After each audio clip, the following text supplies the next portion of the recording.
Welcome है आपका इस सीरीज के तीसरे लेक्चर में। और हमने लास्ट क्लास में डील कर ली थी कि टर्मिनेटिंग क्या होता है, नॉन टर्मिनेटिंग क्या होता है, रिकरिंग क्या होता है, नॉन रिकरिंग क्या होता है, इरेशनल नंबर्स क्या होते हैं, रैशनल नंबर्स क्या होते हैं, रियल नंबर्स क्या होते हैं। तो बस ये सब चीजें। तो चलिए ठीक है, एक छोटा सा रिकैप करते हैं कि हमने लास्ट क्लास में जान लिया था कि रैशनल क्या होता है।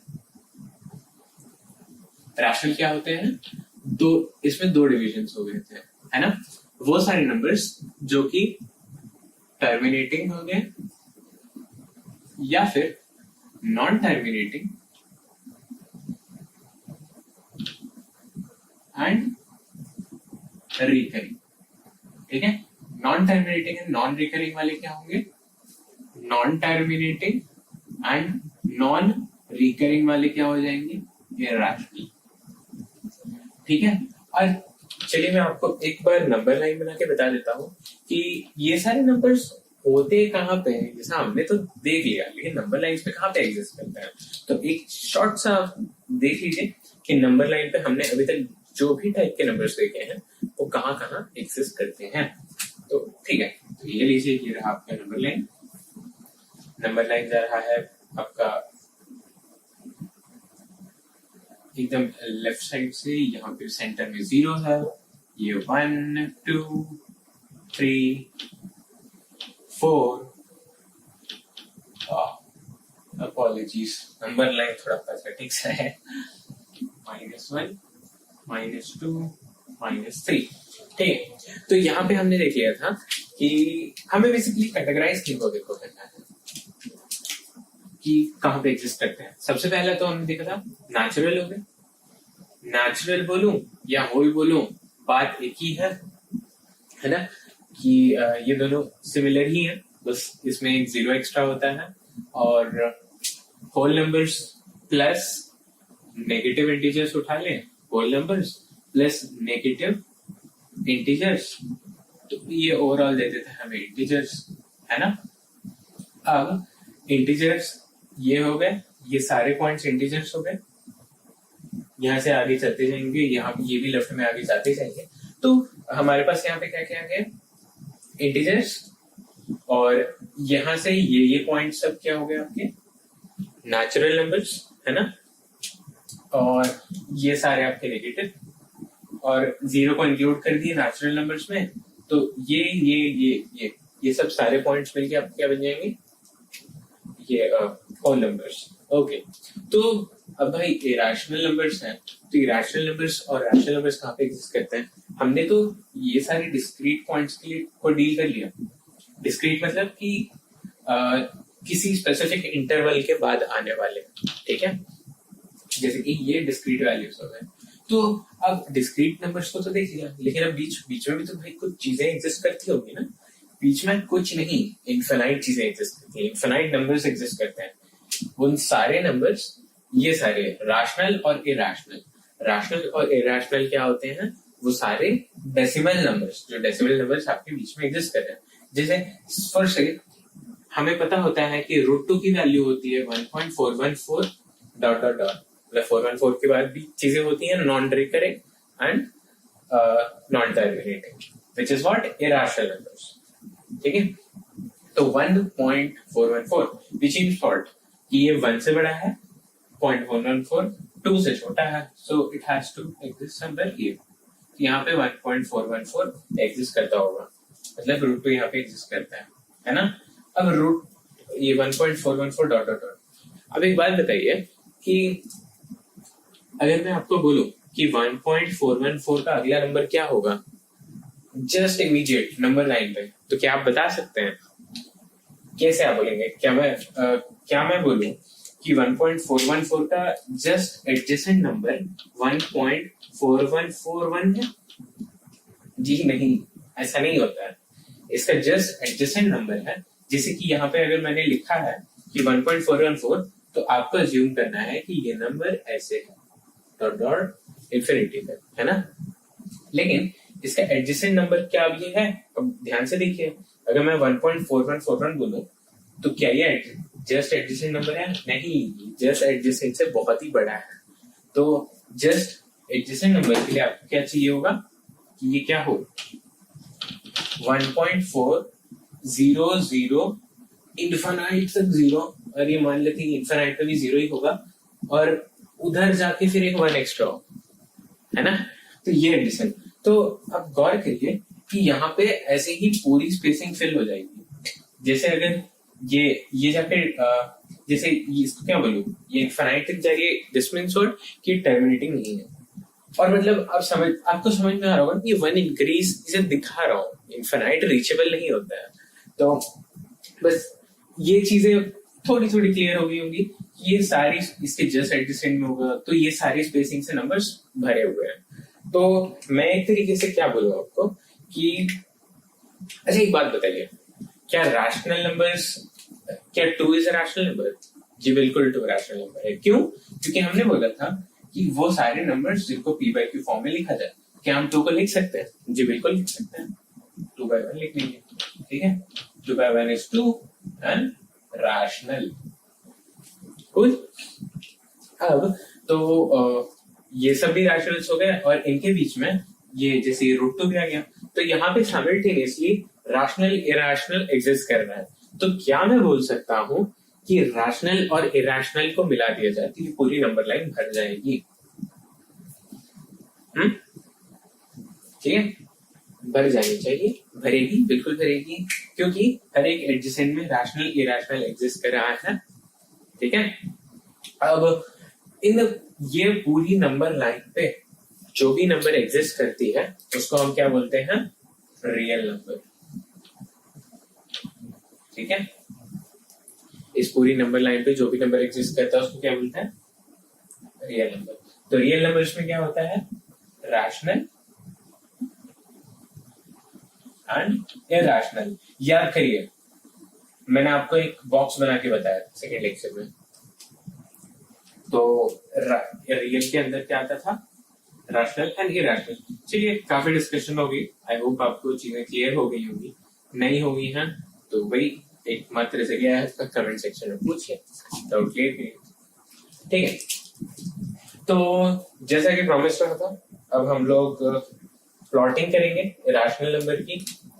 ठीक है, तो इरैशनल नंबर की प्लॉटिंग करने के पहले मैं आपको रिफ्रेश करा देता हूँ एक दो और एग्जाम्पल से कि एक्चुअली इरैशनल नंबर्स होते क्या हैं, कैसे आप आइडेंटिफाई करोगे। अच्छा, क्या वो सारे नंबर्स जो रूट के अंदर होते हैं वो इरैशनल होते हैं? नहीं, ऐसा नहीं होता। Root 4 is 2। क्यों, कैसे? याद करिए, आप स्क्वायर एंड स्क्वायर रूट्स में पढ़ते थे कि 2 का स्क्वायर इज 4, रूट 4 इज 2। लेकिन यहाँ पे एक अब बहुत बड़ी कंट्रोवर्सी चलती रहती है हमारे बीच में कि -2 स्क्वायर भी तो 4 है। -2 स्क्वायर इज 4, ट्रू, 2 स्क्वायर भी 4 है। तो हम 4 को क्या बोलते हैं कि root 4 is plus minus, root 4 is plus minus 2, ऐसा होता है? नहीं होता है ऐसा, है ना। Root 4 is always 2। तो यहाँ पे मैं आपको एक चीज बताऊं कि if x square is equal to 4, then x can be +2 and -2 as well. But if x is equal to root 4, then it is only and only +2. ये गांठ बांध करके रख लीजिएगा, हमेशा याद रखिए। इससे काफी छोटी छोटी गलतियों की वजह से हम बड़े बड़े एग्जाम्स में कई सारे नंबर लूज कर देते हैं, और एक एक नंबर लूज करना मतलब hundreds and hundreds of ranks, even thousands. ठीक है, तो ये चीज याद रखनी है। और जैसा कि मैंने आपको बताया था कि रूट के अंदर नॉट परफेक्ट नंबर, ठीक है, रूट के अंदर नॉट परफेक्ट नंबर होना चाहिए, रूट के अंदर नॉट परफेक्ट नंबर होना चाहिए, रूट के अंदर नॉट परफेक्ट नंबर। ओके, तो और ये नॉट परफेक्ट नंबर क्या नेगेटिव होते हैं? नहीं, रूट के अंदर नेगेटिव वाली स्टोरी अभी नहीं। रूट के अंदर नेगेटिव वाली स्टोरी आप पढ़ेंगे 11th में। ठीक है, तो रूट के अंदर अभी तक मान के चलिए कि सिर्फ 0 और 0 से बड़े numbers, greater than equal to 0 numbers होते हैं। और नॉट परफेक्ट नंबर के एग्जांपल्स देखते हैं। नॉट परफेक्ट नंबर के एग्जांपल जैसे कि 43 इज अ प्राइम नंबर, है ना। और जरूरी नहीं है कि हमेशा प्राइम नंबर हो, ऐसा है, जैसे आप 8 ले लीजिए तो 8 का भी रूट नहीं होता है, मतलब रूट 8 इज ऑल्सो इरेशनल। ठीक है, तो नॉट परफेक्ट नंबर में 8 आ गया। और बेसिकली आप देख लीजिए कि परफेक्ट नंबर क्या होते हैं, बस अगर कोई नंबर परफेक्ट नंबर नहीं है तो नॉट परफेक्ट नंबर है। तो परफेक्ट नंबर के क्या आ गया, 1 आ गया, 4, 9, 16, 81, 25, 225। तो बस ऐसे ही ये सारे आपको स्क्वायर स्क्वायर ही होंगे, तो बस वही सारे नंबर। ठीक है, तो root perfect number is irrational, root perfect number is irrational. And pi क्या होता है, पाई भी इरेशनल होता है। तो अब तक मैंने सारी चीजें रिवाइज करा दी हैं, तो हम लोग रेडी टू गो हैं आगे की प्लॉटिंग के लिए। तो ठीक है, अब एक और प्री रिक्वेस्ट होती है पाइथागोरस थ्योरम। पाइथागोरस थ्योरम भी बहुत अच्छे से पढ़ा होता है पहले, फिर भी मैं एक बार आपको छोटे छोटे बता देता हूँ।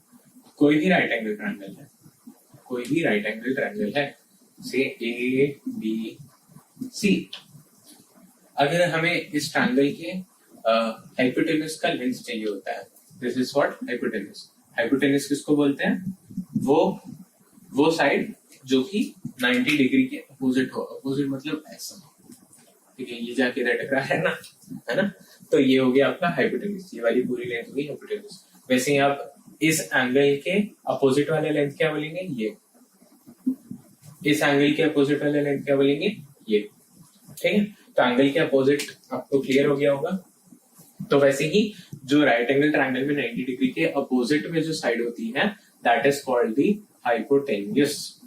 ठीक है, तो हाइपोटेन्यूस की लेंथ में निकालनी है, तो हाइपोटेन्यूस की लेंथ होती है, हाइपोटेन्यूस क्या है यहाँ पे, AC, तो AC square will be equal to AB square plus BC square. ठीक है, इनको लेक्स बोलते हैं। तो बस ठीक है, ये चीज क्लियर हो गई है। अब आगे बढ़ते हैं। तो जैसे कि मान लीजिए हमें रूट 2 को लिखना है, मतलब जैसे 2 है तो 2 को क्या लिख सकते हैं हम लोग, 1 स्क्वायर प्लस 1 स्क्वायर, है ना, 1 स्क्वायर प्लस 1 स्क्वायर लिख सकते हैं ना हम लोग 2 को। तो वैसे ही कि अभी इसको क्या लिख सकता हूँ मैं, रूट 2 का square is equal to 1 square plus 1 square, है ना, root 2 square is 1 square plus 1 square. तो अब ध्यान से देखिए कि अगर मैं किसी भी ट्रायंगल के BC या AB, जो कि यहाँ पे BC या AB है, वो अगर साइड्स को मैं अगर 1 यूनिट का मानूं, तो उनके करेस्पॉन्डिंग का हाइपोटेन्यूस कितने लेंथ का होगा, रूट 2, है ना। तो जैसे कि अगर यहाँ पे जैसे AC स्क्वायर है, AB square, BC square, 1 square, यहाँ पे AC स्क्वायर, तो हाइपोटेन्यूस रूट 2 होगा। तो अब तो मोर और लेस चीजें समझ में आ गई होगी यहाँ पे। तो आगे बढ़ते हैं। तो आगे हम लोग पढ़ेंगे तो हमें पता चलेगा कि क्या पाइथागोरस थ्योरम से क्या कैसे प्लॉट करेंगे। ठीक है, तो अब अगर मैं आपको बोलूं कि आप एक लाइन बना दीजिए, जैसे कि एक लाइन है, नंबर लाइन, ठीक है, जैसे कि 0 है, 0 से मैं बोल दूं कि चलो रूट 2 मार्क करो, कर पाएंगे आप? क्या स्केल में आपको दिखता है कि रूट 2 कहाँ पे है? नहीं दिखता ना। तो रूट 2 एक्चुअली हम लोग ऐसे डिटरमाइन नहीं करते हैं। उसके लिए सबसे अच्छा तरीका है, मैं बोल दूं आप चलिए 1 बताइए, 1 तो आप सीधे से स्केल लेंगे, अपना मार्क करेंगे, ठीक है 1 यूनिट यहाँ पे है, ठीक है, तो आपको 1 यूनिट मिल गया। अब आप तो जैसे डिस्क्रीट, जैसे मैंने डिस्क्रीट बोली थी आपको, जो इक्वल इंटरवल्स पे आते हैं, यहाँ पे डिस्क्रीट क्या हो गया, इसकी 1 2 3 4 ये सारे नंबर्स आपको स्केल पे बहुत ही इजीली आप प्लॉट कर पाते हैं। इनफैक्ट हमारा स्केल भी होता है मिलीमीटर रेंज का, तो वो कोई इशू नहीं है। तो 1 हमने प्लॉट कर लिया, स्केल रखा, 1 डाल दिया, फिर से स्केल रखा, 1 डाल दिया, फिर से स्केल रखा और हमने 1 डाल दिया, ठीक है, 90 डिग्री पे वर्टिकली। तो जैसा कि हमने यहाँ पे देखा था कि अगर मैं एक ट्रायंगल ले लूं 90 डिग्री का और उसके साइड के लेंथ ले लूं 1 1 और 90 डिग्री के अपोजिट का जो हाइपोटेनस है, this will be the hypotenuse, तो इसका लेंथ क्या होगा, रूट 2। हाउ? AC का वैल्यू क्या हो जाएगा, root over 1 square plus 1 square, ठीक है। तो वैसे ही यहाँ पे आप इसको एक साइड मानिए, इसको एक साइड मानिए, तो ये जो हाइपोटेनस होगा इसका लेंथ क्या होगा, रूट 2, है ना। तो अब वैसे ही कि हम लोग कंस्ट्रक्शन काफी करते हैं, जैसे हमने 8th स्टैंडर्ड में भी किया होता है। तो जनरली एक रूल होता है कि आप कोई भी सर्कल लीजिए, कोई भी सर्कल है तो उसका ये जो सेंटर है, तो सर्कल कैसे बनता है कि आपने एक लेंथ ले ली और उसको घुमा दिया। मान लीजिए कि आपने एक रस्सी से एक पेंसिल बांध दी और उसको घुमा दिया इक्वल लेंथ, तो ये भी रेडियस का लेंथ होगा से आर, ये भी रेडियस आर लेंथ का होगा, ये भी आर का होगा, जो भी लेके जाइए आर लेंथ का होगा। तो अगर हमें कभी भी कंस्ट्रक्शन में आप बोलते हैं कि आर्क लेते हैं, तो भाई वो आर्क लेने का मतलब बस यही होता है कि आपने, जैसे देखिए इमेजिन करिए कि आपका ये जो कंपास होता है, तो कंपास का एक नीडल यहाँ पे होता है और दूसरे एंड पे पेंसिल होती है। जैसे कि ये नीडल हो गया और यहाँ पे पेंसिल होती है, तो आप क्या करते हैं, ऐसे लेते हैं, ऐसे लेंगे ना, ऐसे काट देंगे यहाँ पे आके। किसी के मान लीजिए इसका काटा मैंने तो यहाँ पे आ गया, ठीक है, ये ऐसे बनता है। तो बेसिकली आप एक सर्कल ही बनाते हो, सर्कल, इसको क्या बोलोगे, आर्क। ये आर्क बनाते हो, क्यों आर्क बना क्यों काटते हो, ताकि ये लेंथ और ये लेंथ सेम रहे। इमेजिन करिए ये एक सर्कल का पार्ट है, कोई सर्कल ऐसे जा रहा है ना, तो ये बस रेडियस इधर इसका भी इंप्रेशन आ जाए, ताकि ये वाली जो लेंथ है ये √2 बन जाए, इसलिए हम लोग आर्क ले रहे हैं। तो आपको एक क्लियर आइडिया लग गया होगा कि हम लोग सबसे पहले क्या करेंगे। फर्स्ट स्टेप हमारा होगा कि एक राइट एंगल ट्रायंगल इमेजिन करें, राइट एंगल ट्रायंगल बनाएं, राइट एंगल ट्रायंगल ऐसे तरीके से बनाएं जो कि हम लोग डिस्क्रीट पॉइंट से ले सके। और दूसरा पॉइंट क्या होगा फिर कि बस वही इसको सेंटर पकड़ के बना देंगे, फिर इसको आर्क बना देंगे और नंबर लाइन पे इसकी कंपास से आर्क बना देंगे, है ना। बस सिंपल है, 2 स्टेप प्रोसेस है। और पहला स्टेप, 0 स्टेप में मान लीजिए आपकी थिंकिंग का है, थिंकिंग, फिर राइट एंगल ट्रायंगल बनाइए, बस ये बोल। चलिए फिर एक एग्जांपल देख लेते हैं और इतने से चीजें तो क्लियर हो गई। और हमेशा ध्यान रखिए कि जो भी चीजें चलती हैं, लेक्चर आप देख रहे हैं, भले ही कितने भी लेक्चर नोट्स मिल जाए, तो किसी और के नोट्स होते हैं, खुद के नोट्स होते हैं, खुद का नोट्स बनाएंगे, ज्यादा चीजें समझ में आएंगी। चलिए, तो अब हम लोग एक टास्क उठाते हैं कि हम लोग किसको प्लॉट करेंगे, √5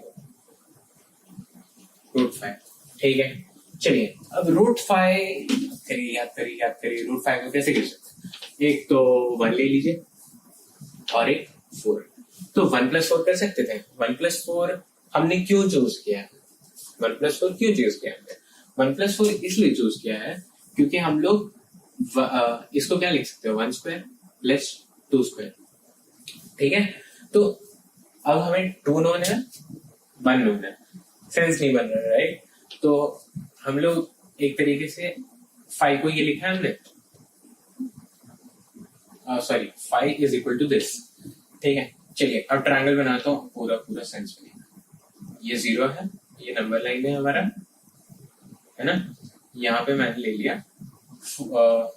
1 पे और इसका 2 लेंथ ले लिया, तो ये क्या बनेगा आपको, ये क्या देगा, 1² + √1² + 2² लेंथ होगा, इस हाइपोटेनस का होगा ना। तो ये क्या हो जाएगा, √5। अब आप इसका आर्क लीजिए और कट कर दीजिए। यहाँ पे आपने एक नीडल रखा कंपास का, और यहाँ से बस ये आपका हो गया, ये वाली पूरी लेंथ क्या हो गई, √5, ठीक है। अब मैं बोलूं, अब आप बोलेंगे कि यार ये तो 1 लिया और यहाँ पे 2 ले लिया, अरे मेरी मर्जी है ना, मैं यहाँ पे 2 लूंगा, यहाँ पे 1 लूंगा, ले लिया। इवेंचुअली चीजें सेम ही आने वाली है, क्योंकि आपको इस लेंथ को लाना है एनी हाउ। आप यहाँ पे 2 रखिए, यहाँ पे 1 रखिए, यहाँ पे 1 रखिए, यहाँ पे 2, ठीक है। तो ब्रेक हो गया, अब ठीक है, √5 भी क्लियर हो गया। अब जैसे कि आप एनसीईआरटी में देखेंगे, सेकंड एक्सरसाइज बहुत भयानक सी चीज बनी हुई है, बहुत भयानक सी। आप देखेंगे कि वैसे 1 ले रहे हैं, ठीक है, वो सिर्फ दिखने में भयानक है, उसका कोई सेंस नहीं है। 1 यहाँ पे √2। अब लेकिन अब जैसे देखिए, अब आपने अगर इधर फिर से 1 बना दिया, तो गौर करिए कि आपने ये 90 डिग्री पे बनाया, जैसे हम लोग क्या बोलते हैं, हॉरिजॉन्टल फिर वर्टिकल, दिस सिंपली मींस कि इसकी 90 डिग्री है। तो यहाँ पे √2 है, यहाँ पे 1 है, तो आप इसको ज्वाइन करिए।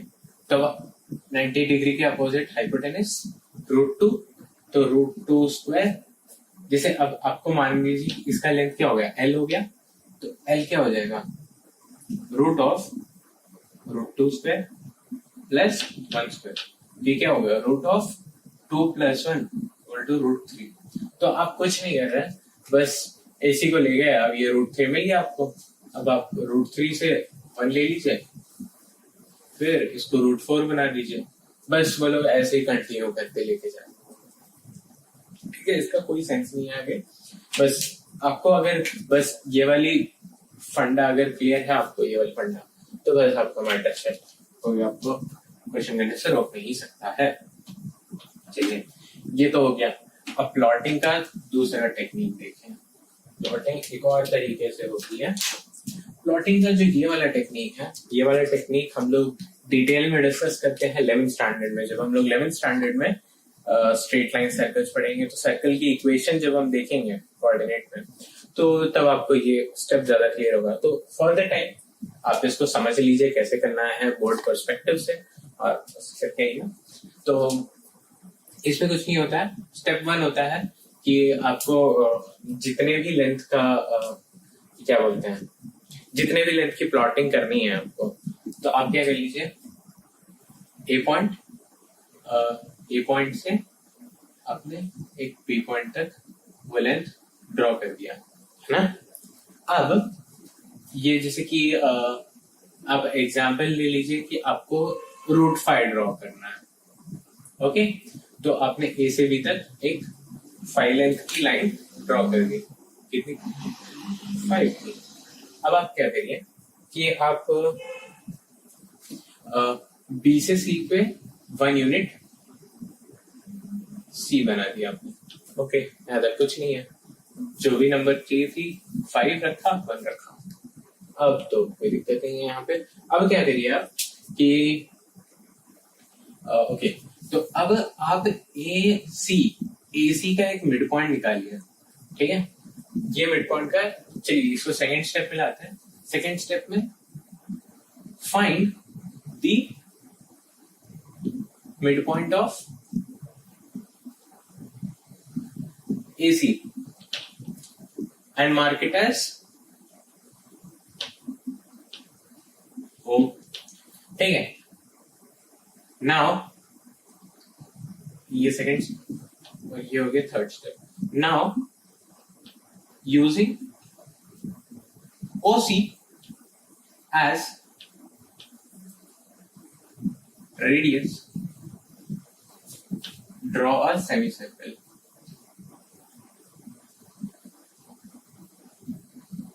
ठीक है, तो बेसिकली क्या हुआ कि ये हमारे पास AC आ चुका है, AC का मिड पॉइंट O आ चुका है, B यहाँ पे है, ये B और C के बीच में कितना फासला है, एक यूनिट का।